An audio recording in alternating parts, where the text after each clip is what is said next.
Hi everyone, welcome to Connecting Point. This is Erika. And this is Sean. We've been memorizing the book of Romans. And in this video, we are going to share with you 5 of the best tips we tried and found most helpful when memorizing scriptures. Let's get started.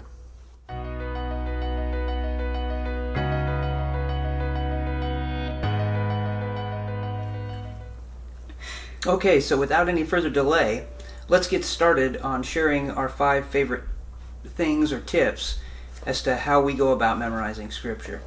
What do you have? Yes, so tip number 1 for you is to enjoy it. Enjoy it? Yes. What do you mean? So this means that before you get started, you should make a mental shift and decide that you're going to enjoy the process. And this goes for any of the things that you do. Many of the people make a New Year's resolution, right? Mm-hmm. Did you make any? No, I didn't this year. I didn't really make it neither. But, you might have made a resolution that you're going to eat healthy or I'm going to be fat, right? And this helps you with that too. So whenever you do something, before you get started, if you think on your head that I'm going to love this, then I think not only you're going to enjoy the process, but also you're going to have better result. Have you done something like that? Yeah, I think so, particularly like with working out in the past. Right. That's why I don't make New Year's resolutions. I don't keep them.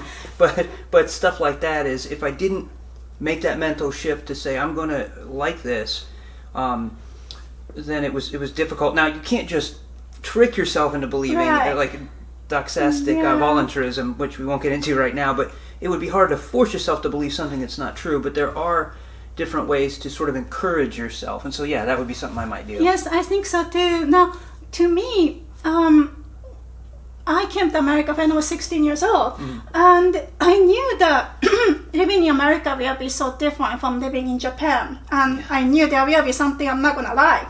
But knowing that, I decided to come to America anyway. And before I came, I decided, well, there's going to be different food, people are not going to understand me, but in my head, I made a mental shift to just enjoy that process together. Yeah. So it's like that. And in case you're like, I don't know, I need a little push to really start loving it. So I have some ideas for you. Okay. So we are on Instagram. I just started, and we are Connecting Point Ministries. And I've been looking at what other people are doing and found something really, really pretty. It's called scripture lettering. Do you know what that is? No, I had never heard of this, but you showed it to me, and did I show it to you? Yeah, there was a beautiful image. Right. Yeah. I did show it to you. Yeah, and I have to say, we had talked about this, and forgive the Cliff Clavin, if you guys know that character, ness of this, but they used to do this with Bibles a long time ago. I'll let you go ahead and explain what this is, though. Yeah, so if you look for hashtag scripture lettering, you're going to find a lot. And I'm just finding out, so I'm not 100% sure. But, well, first, scripture lettering, I think, is just writing scripture in beautiful letters, like a picture. But what we are thinking about is another one I wanted to share with you. Bible journaling, I think, is what they're doing. So yes, that's the one you shared with me. I'm sorry. What it is that you buy a Bible with large, how do you call it, margin? Margin, yeah, right. Large margin. Margin, so you can take notes. But instead of just writing notes, you're going to draw beautiful picture that inspired you. Yeah. Or you might just write there like a lettering. And it's my understanding that the way you would do this, because you explained this to me, is that you would read the passage, and then what I guess as it inspired you, you would then sort of use that inspiration for the artwork around it. Is that okay? I think so, and they're so beautiful. They use watercolor and many other things, and if you're a visual person, you might find that more enjoyable or inspiring even too, because when you get connected with other Christians, it makes the process a lot more enjoyable, right? Yeah. So if you're artistic, you might want to do that, and even if you're not, if you look at it, you might feel like, wow, I cannot wait to get started. It gives you that feeling. And if you're more of an audio person, you might enjoy listening to some music. Right? We have some favorites. Yeah, Chris Rupp right now is I was thinking about him too. Brilliant artist. He does 4 or 5 part harmony all by himself, so he sings all the parts a cappella. In some cases there's backing music, and just absolutely brilliant. I wish I could do that. Yeah, and he does some of the Christian a cappella group Glad. He does his renditions of some of their tunes, and it is absolutely incredible. Right. You don't want to hear me sing. I tell you that. But it's very enjoyable to listen to. There are even some tracks, not from him, I don't think, but there are some people who make album with scriptures only too. So if you're into that kind of stuff, that might help you to make the mental shift to start thinking, oh, this is gonna be awesome. I'm gonna enjoy this. And also establish a favorite verse. You might have a favorite author. Maybe you like New Testament, Old Testament. So whatever book it is, whatever author it is, you can start with the author you like the best, and that's gonna help the process to be more enjoyable for you. Nice. So that's the tip number 1. Great. So that's awesome to kind of get motivated and in the mood to memorize. Mm-hmm. For me, I think my first tip is timing. Now, what I mean by that is that I think for everybody you have a time of the day when you learn best, or when it's easier for you to memorize. And most people would say that the morning time is the best time for them, but I found that actually the nighttime right before I go to sleep is the absolute best time for me to memorize. And what I would do, and I learned this like 20 odd years ago, that when I was longer than I guess, when I was in college, first started, and I would sit down at bedtime about a half an hour before I would fall asleep and just start memorizing. Now typically that was 1 to 2 verses back then, and so that's what I started doing now. And what I found is when I woke up in the morning, I knew the verses. Now then throughout the day I might review them, so it's not as if I never touched them again, because that time I would dedicate in the evening before I go to bed is dedicated to learning new material. It is not dedicated to reciting generally. Sometimes I might, but I tend to try to recite the material or refresh my mind throughout the day. About once a week I will then sit down and try to go through the entire material that I've memorized in order to sort of catch up or make sure that I have everything right. One other thing on this is that I will often listen to the Bible in the car, and then that can help too, because I try to keep up with it. Right, and there it's not so much that I'm trying to learn it as much as I'm testing myself. Right. So I'm just reviewing the material. So then that's tip number 2, is think about your timing and find what works for you. Again, it may be that the morning time works better, or the afternoon, and timing may revolve around your schedule too. You may have to or be forced to work around what you have available, and that's fine. Some of these other tips may help if the timing isn't perfect for you. What do you have for tip number 3? Tip number 3. Okay, my tip number 3 is to have a partner. Oh. Yes, and that leads to this more enjoyment too for me. So Shona and I have been memorizing together, but we also invited the children to do it with us too, and this has brought more enjoyment for me. But there are other benefits to having partner too. So have you found any benefit to having partner when you memorize, as opposed to memorizing by yourself? Yeah, I mean, I think it's just fun when you hear somebody and you're memorizing the same thing. That's, to me, is where it really becomes very enjoyable. Now with the children, it's different as a parent, because I get the joy of hearing them memorizing it. Our oldest and I sort of are in a competition. We're closest, I think, in where we're at in the scripture. He's a young man, so for us we're both very competitive, so that's kind of fun. Yeah. She's kicking my butt, so basically there's no point in competing against Erika anymore.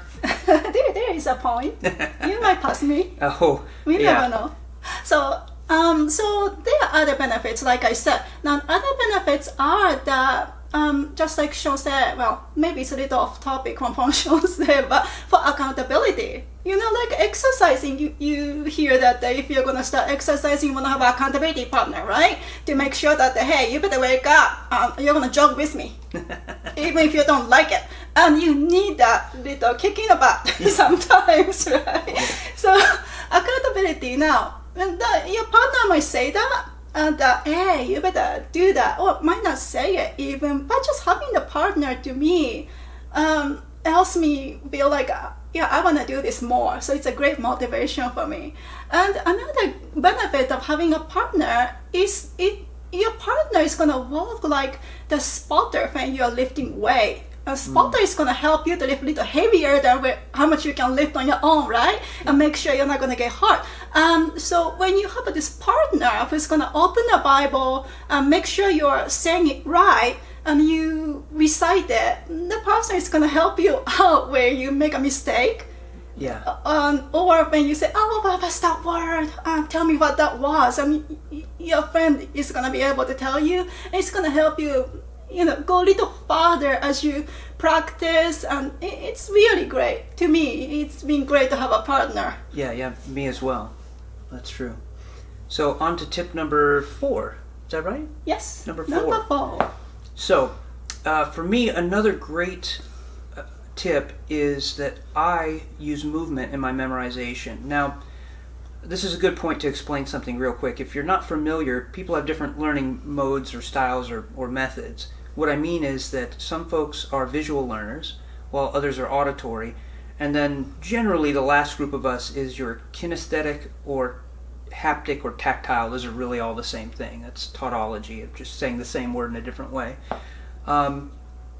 So with that, I happen to be a combination of visual and physical, but I think all of us are combinations. But I find that at night it really helps if when I'm reading the visual part, I'm actually also standing up and moving around.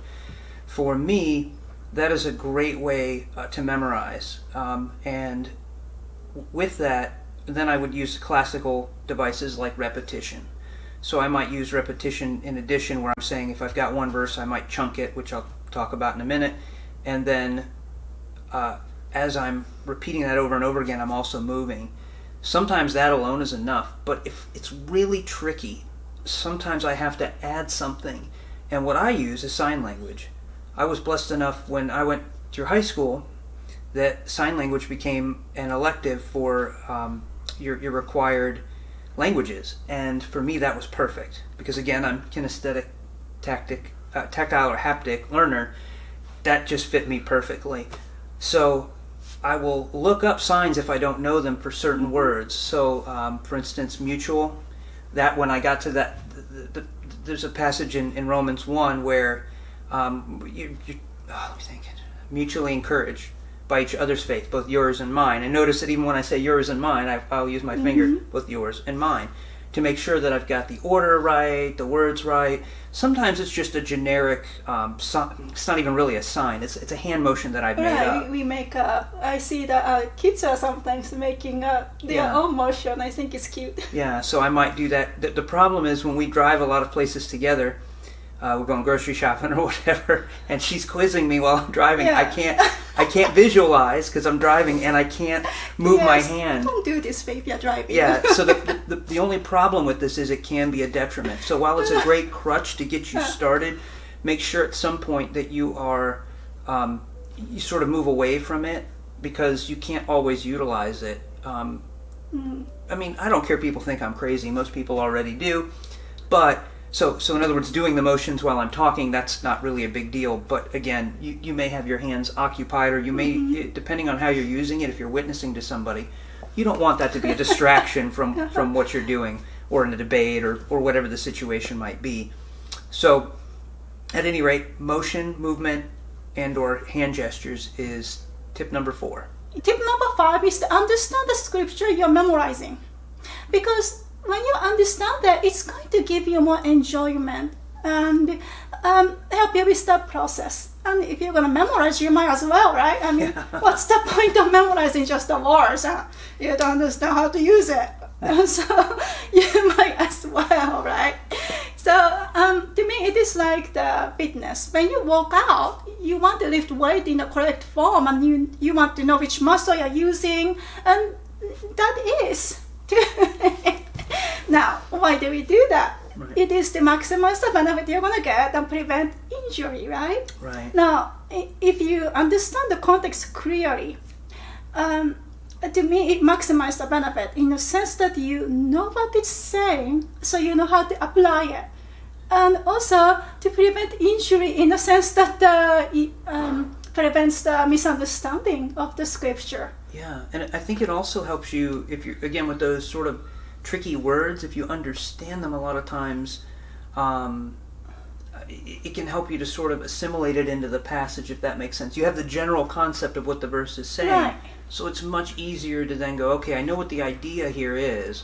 Now, what is it that I need to apply to that in terms of the specific words that are carrying that propositional knowledge? Hopefully that made sense. Yes. Yeah. Great tip. Okay. So did you? Yeah, I wanted to mention chunking. Right. On the back end of that, which is this sort of related. That, and I thank you for bringing that up. Chunking to me is this idea of taking that propositional knowledge. And what I mean by that is the content there. So to steal an illustration from J.P. Moreland, if I said snow is white, or in Japanese that would be 雪は白い. yeah, yuki wa shiroi, right? So again, snow is white. How do we know that they're the same? Well, there's a propositional content in those sentences. Or snow is weiß in German, or whatever the other languages that are there. The propositional content is the same in all three of the sentences, even though the words are totally different languages. So that's what I'm looking at sometimes to help me. I look at the verse and particularly a chunk of it, and I go, okay, what is the propositional content here? What is the idea? What is the connotation? And then once I understand that, I start saying the verse over and over and over again, and that repetition, which is classic. I mean, most of us who try to memorize things go with repetition. But the fact that I am doing the repetition based on the content really tends to help me. Now, it may not help you, it may not help everybody, but Yes. for some of you, hopefully that will be a blessing. Now, for understanding the scripture more clearly, do you have any recommendation of what people can use to do that? That's a great question. So, of course, I'm going to recommend Logos Bible software. All right, but in all seriousness, there are a ton of commentaries. When I say a ton, I mean thousands of commentaries available. Of course, they're not all free, but you can get some of them. I think you do get access to some of them for free. And we have on our website, I believe there is a link to a free version of this that you can download. You'll have to go to the menu there, and I will put a link as to the exact menu button that it is, because I can't remember if it's downloads or if it's actually labeled software or what, but I will put a link there. And then the Logos Bible software is very, very helpful. Now, you've got different types of commentaries, I should mention. That commentaries come in all shapes and sizes. You have devotional commentaries, which can give you a little background, so that those can at times tell you who the author is and the environment, the situation, the people receiving the message, and all of that is very important for context, which, in my opinion, is going to set the stage when you're memorizing to help you understand what this is saying. Where it can be beneficial is just that. I tend to avoid doing that now at first. In other words, I try to understand it on my own and then go back and check my work and see if other scholars agree. Now, there are more scholarly commentaries that are going to deal with original languages and other things like that. They're going to give critical opinions and different opinions. The ICC, International, I think it's critical commentary. There are a bunch, and so those, if you do have a background in theology or you understand Koine Greek or Hebrew, then you'll be fine with those. So that's my recommendation, and if all else fails, you can use Dr. Google. Dr. Google. Now, I will say that if you didn't catch it, the sarcasm in that, it's intended to be that way. We joke about Google because you have to be careful. By all means, put in the passage and look at resources on Google. There are great scholars on Google giving commentary. Mike Heiser is one, Dr. Michael Heiser, and there are many others. But you need to be careful who those sources are. If they've got a PhD in the field, you can generally trust that they're trying to be fair and represent the material. It's not always the case. We're all human, but generally speaking, that's the case. Where you want to be careful is your internet scholar with no credentials who are blogging from maybe their parents' basement or whatever. The problem with that is that the material may not have any sort of support for it. In other words, it's opinion based. It's not of any type of objective truth. It's just subjective. It's totally opinion based, and that's where you have to be careful. Truth can come from anywhere. Right. It can be. It might be true, it might not be true. Right. It's just the point is that don't believe everything you read just because Dr. Google says so. Right, and that's the joke behind the Dr. Google, that people just cite whatever they find on Google as if it's authoritative. And while it can be good, just be careful with those resources. But again, they can be beneficial. Yes. And take advantage of these free resources we have for you on our website. Yep, they're there for you to enjoy and hopefully to be a blessing to you. Yes. So, I think that's it. And did you have any other? Yes, I want to hear from everybody what their favorite advice about how to memorize scripture is. Yeah. So if you have advice, please leave the comment below, because Sean and I want to try that out too. Yeah, we really do. And listen, if you don't use Faith Life TV, if you're not watching this there, you're watching it on YouTube, you have that ability. If you are watching it on Faith Life TV, you can't leave any comments. Oh, okay. You can always reach us at the website. I believe it's Connecting Ministries. Again, I'll put a link in the video. You mentioned what was the other account you mentioned? Instagram. Oh, yes. Instagram. You can find us on Instagram. Yep, and Twitter is Connecting Point. Now the P-O-I-N-T, Connecting Point, is a 5. I don't know if Twitter did that on purpose or if that was a slip. If you guys look where the T and the 5 is on the keyboard, they're very close. That might have been me on accident, or it could have just been that it was already taken. Yes, I think if you go to our website, there's a link to all the social media, right? Yep, should all be there. Let's put the link for social media under the YouTube and too. We really would love to hear from you. Yes, so we do. Please do interact. It's a blast because we get a blessing out of that as well. Yes. Okay, have fun memorizing, everyone. Take care and God bless.